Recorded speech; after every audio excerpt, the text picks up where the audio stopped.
Assalamualaikum warahmatullahi wabarakatuh. Selamat sore Sohib Agro dimanapun berada, dan salam sejahtera buat kita semua. Nah, di sini masih tetap dengan narasumber yang sama, dengan biasa topik yang berbeda. Tapi kali ini kita Siagen Agro Channel memberikan sebuah teaser buat narasumber kita ini. Ada baju Siagen Agro Channel. Jadi nanti mungkin Ewin ya selaku konten kreator kita nanti bisa juga nyiapkan buat Sohib Agro Win. Mana kira-kira yang ngasih komentar yang oke, silahkan nanti Win disiapin, t-shirtnya dikirimin. Oke Win? Oke. Nah, di konten kali ini kita akan membahas tentang jamur Ganoderma, di mana jamur ini memang saat ini adalah jamur yang sangat dikhawatirkan oleh petani kita. Kenapa? Karena dampaknya untuk produksi, dan ini bahaya. Ketika terserang parah oleh jamur Ganoderma, tanaman akan tumbang dan tidak akan berproduksi. Pertanyaannya nanti kita akan menanyakan bagaimana sistem untuk tanaman ulangnya ataupun TU-nya, ataupun bagaimana sistem untuk yang baik mencegah dari Ganoderma tersebut. Untuk itu mungkin kami persilakan pertanyaan pertama kepada Pak Sugiarto. Jamur Ganoderma ini apa sih sebenarnya Pak? Dan ciri-cirinya gimana nih jamur Ganoderma? Oh ya. Baik, jamur Ganoderma ini karena dia berada di dalam tanah, tapi sekarang juga udah ada di luar tanah katanya kemarin di dari udara. Ya, dari Balai Proteksi menyampaikan Ganoderma itu salah satu jamur yang merusak organ tanaman dari akar di dalam tanah. Kalau di dalam tanaman karet pada masa jaya karet kita dulu itu namanya Fomes monosus, itu jamur akar putih. Jab. Nah, jab. Kemudian di sawit terkenal dengan Ganoderma atau jamur akar hitam. Iya. Karena dia berada di dalam tanah, maka sulit untuk dideteksi kecuali dibuka tanah itu. Nah, untuk mencegah Ganoderma itu pada tanaman ulang, maka salah satu caranya adalah dengan teknis budidaya. Kalau mau replanting itu tanah harus dicangkul balik, diolah. Itu dari Dirjen pun juga menyarankan pakai standar budidaya seperti itu adalah dengan olah tanah. Tidak TOT, tidak tanpa olah tanah, tetapi harus olah tanah. Karena TOT dulu pengalaman kita pada petani karet, tanpa olah tanah, akhirnya karet musnah semua. Karena jamur yang di dalam tanah itu tidak terangkat ke permukaan. Kenapa harus diolah tanah? Karena jamur prinsipnya hanya kena sinar matahari, enggak mati. Ini bukan jamur yang kuat. Gimana? Dia kuat karena hidup di daerah yang lembab, karena di dalam tanah itu. Gitu. Kalau Bapak sebutkan tadi, itu jamur yang memang tidak bertahan lama, kalau boleh tahu Pak. Kira-kira berapa lama ketahanan jamur tersebut apabila tidak ada inangnya lagi gitu loh. Ketika ada inang mungkin dia akan bisa berproduksi terus Pak ya. Berproduksi terus, tapi ketika tidak ada inang mungkin dia berapa lama dia akan mati atau tidak berkembang lagi gitu kira-kira. Oh, tidak lama itu. Karena pada waktu tanah itu diolah naik ke permukaan, kena sinar matahari itu langsung lemah, langsung mati. Dia tidak bisa hidup lagi. Kena sinar matahari itu saja dia udah lemah dan dia akan mati. Makanya dia yang terbongkar pasti mati. Kalau kenapa hidup yang berada dalam tanah itu? Oke, gitu. Nah, ada petani saya juga menyampaikan bahwasanya kalau TOT istilahnya tanpa olah tanah, ketika mau TU tanam ulang, dia itu diberakan atau diistirahatkan ini tanah Pak. Itu gimana pandangan dari Pak Sugiarto? Kebetulan kita juga belum pernah melihat. Kalau petani itu biasanya dia is believing gitu. Melihat baru percaya katanya. Kebetulan kalau petani itu kacanya itu cerminnya adalah perusahaan. Apabila perusahaan melaksanakan itu, petani pasti akan laksanakan. Contohnya underplanting. Kemarin PTP di kampung kita ini, PTPN itu underplanting. Padahal tidak sampai habis. Mungkin sesudah di program underplanting diadakan peracunan tanaman tua, mungkin keluar hasil penelitian bahwa itu tidak efektif dan itu sangat berbahaya terhadap jamur Ganoderma ini. Akhirnya ditumbang dan dicincang. Tapi udah sempat dilihat sama petani karena dia pinggir jalan. Petani melakukan underplanting. Padahal cerminnya tadi udah nggak dipakai underplanting. Sampai sekarang semua budidaya standar budidaya replanting adalah tumbang ciping, bongkar akar, cangkul. Seperti yang dilakukan PSR sekarang Pak ya? Ya, PSR sekarang itulah hasilnya. Oke. Kalau lahan tersebut kita konversi ke tanaman lain misalnya, apakah itu maksimal? Gimana kira-kira? Contoh, kita konversi ke lahan HTI seperti karet misalnya, atau tanaman-tanaman muda yang lain, musiman yang lain gitu. Gimana pendapatnya Pak? Bekas tanaman sawit dikonversi ke tanaman lain. Oh, dikonversi. Iya, dikonversi ke tanaman dengan tanaman lain. Begini, karena sawit ini akarnya akar serabut, sangat banyak sekali. Jadi kalau mau kita konversi dengan tanaman lain, terpaksa habis di luku diolah tanah tadi, kita harus garu. Artinya mengambil akar-akar tadi dikumpuli. Karena kalau tidak akar itu juga terjadi pembusukan, terjadi penjamuran, bisa terjadi jamur. Jadi apalagi konversi tanaman lain yang rentan dengan jamur, itu sangat berbahaya. Itu kalau untuk konversi tanaman lain. Kalau untuk konversi tanaman sawit saja, bisa olah tanah saja. Yang penting dicangkul balik, maka dengan harapan Ganoderma itu kena sinar matahari akan mati, kira-kira gitu. Oke, kalau misalnya tadi Bapak sebutkan di karet itu jam, ya, jamur akar putih, tapi kalau di sini jamlah yang kita buat jamur akar hitam atau Ganoderma tadi. Kalau misalnya kita konversi ke karet TOT misalnya, gimana pandangannya Pak? Ini itu sama-sama jamur, hanya beda inang, spesiesnya sepertinya satu rumpun, satu famili, gitu ya, satu famili. Gitu. Jadi sifatnya apabila jamur itu terjadi pembusukan, itu rentan dengan tumbuhnya jamur. Jadi kalaupun itu TOT dengan karet itu juga sangat berbahaya. Karena apapun mau dikonversi dengan tanaman yang lain, intinya adalah olah tanah. Oke, kalau begitu ya saya Agro ya tadi sudah mendengarkan mengenai konversi ya. Tetap dia itu harus terintegrasi dengan pengolahan lahan, bibit yang steril dan lain-lain ya.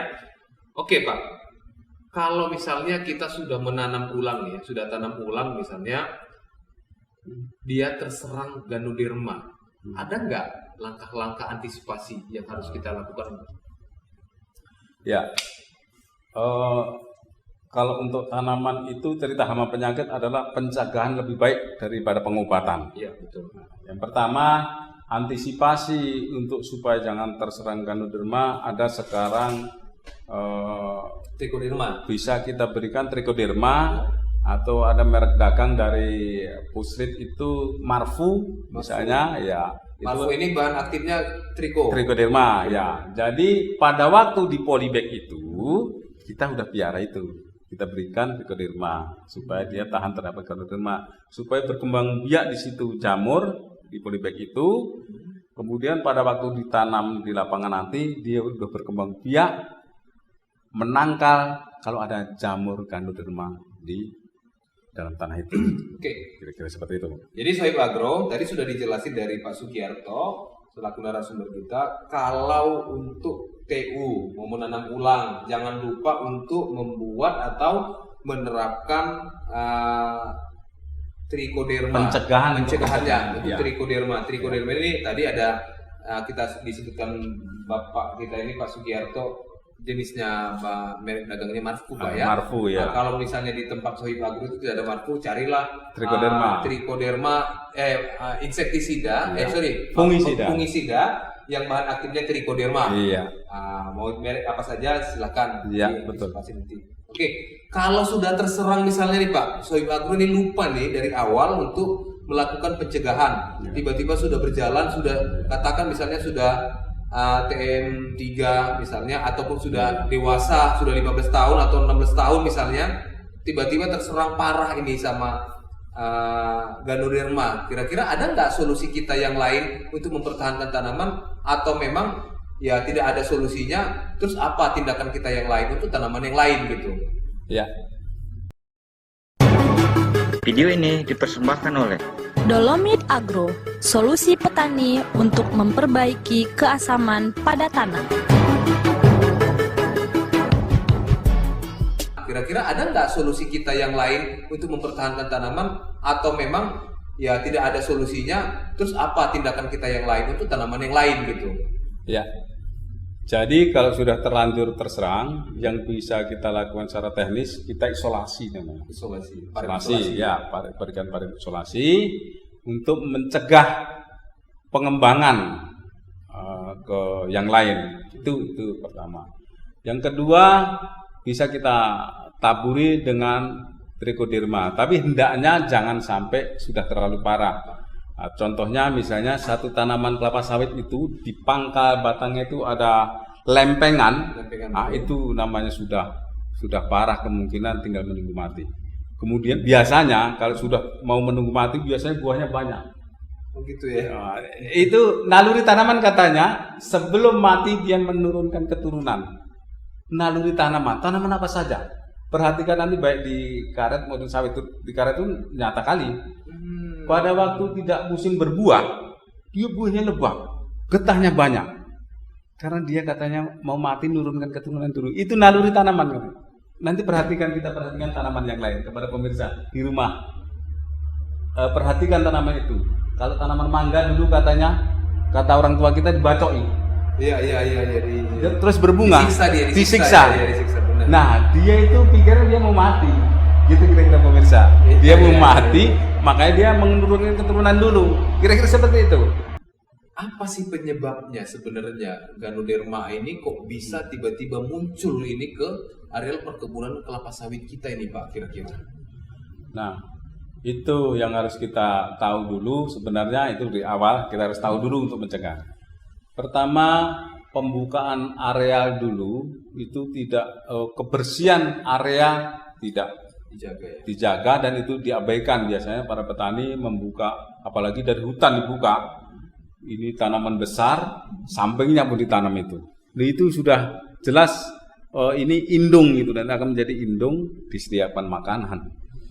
Sebenarnya kebersihan lingkungan, kebersihan areal itu karena tidak terjaga maka tiba-tiba mencabut. Kemudian bekas tanaman-tanaman kayu dulu yang tidak dibongkar, terus tanam kelapa sawit itu dengan prosesnya waktu, maka dia akan terjadi pembusukan dan di situ akan timbul jamur. Itu penyebabnya yang pasti karena kebersihan lahan tidak terjaga. Nah, kalau masalah penyebaran nih Pak, kira-kira tadi ada penyebaran kita melalui tanah, yang melalui dari udara juga yang terbaru ini baru ditemukan pada riset kita. Kira-kira ini secepat apa sih penyebaran ini? Misalnya nih Pak ya, ada areal petani misalnya 10 hektar sudah terkontaminasi nih, tiba-tiba lahan tetangga belum kena nih Pak. Kira-kira ini secepat apa ini untuk penyebarannya ke lahan tetangga kira-kira ini Pak? Ya, kita tidak bisa memprediksi karena mereka dalam tanah.